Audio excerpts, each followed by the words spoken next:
The Premier League continues to deliver all the best stories and talking points. Round 24 was a blast, and we did get lots of exciting stuff to talk about. Getting straight into the thick of the action, Victor.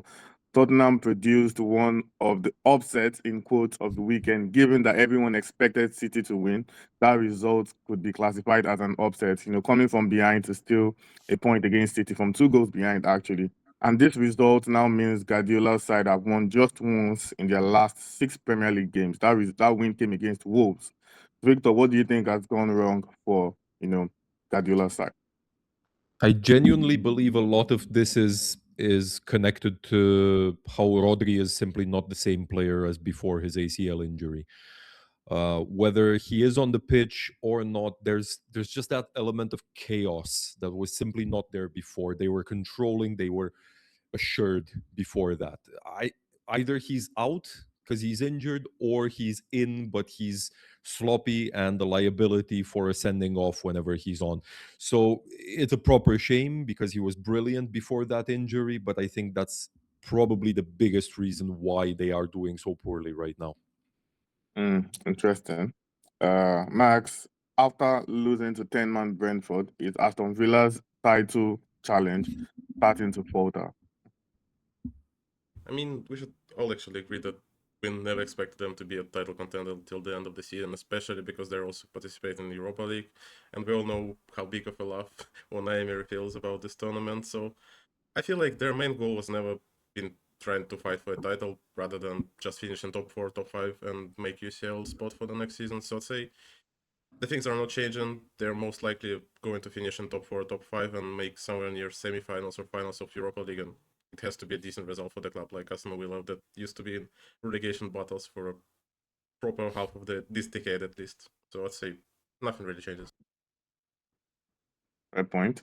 And back to you, Victor. Manchester United recorded yet another dramatic late win against Fulham, and are now 5 points behind Manchester City.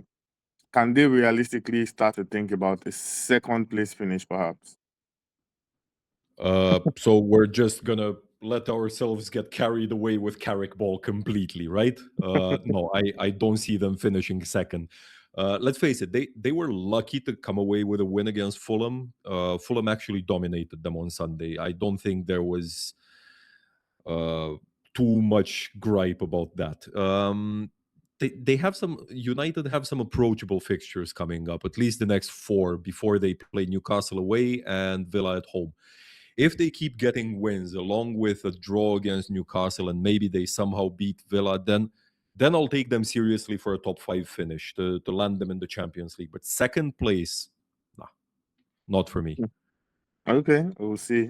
We're just time is really very short, in this stage of the season, but we'll see. And back to you, Max. Nottingham Forest and Crystal Palace played out to a 1-1 draw at the weekend. Would you consider that a fair result for both sides? I mean, at least it has to be an acceptable result for both of the sides. For Forest, yeah, they went leading, but then they got red card and ended up with a draw.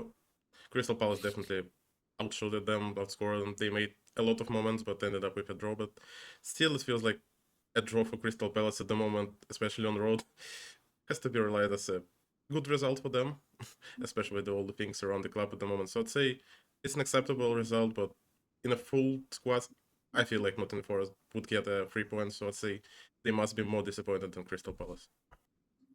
Fair point. And on the final note for this video, Victor, Liverpool produced a dominant win, 4-1 victory over Newcastle.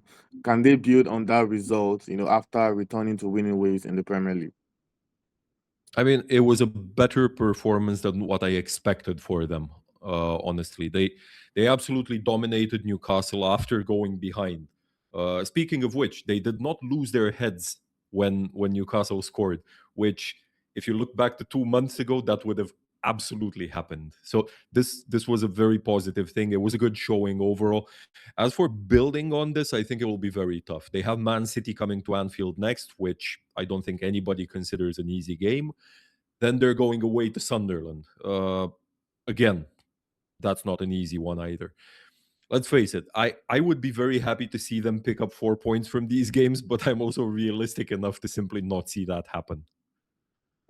Okay, well, that's the Premier League. Things you don't see happen usually always end up happening. But yeah, we'll see how that one goes. We've still got some Premier League games from the weekend to discuss, of course, and we'll be doing justice to that in another video. Stay tuned.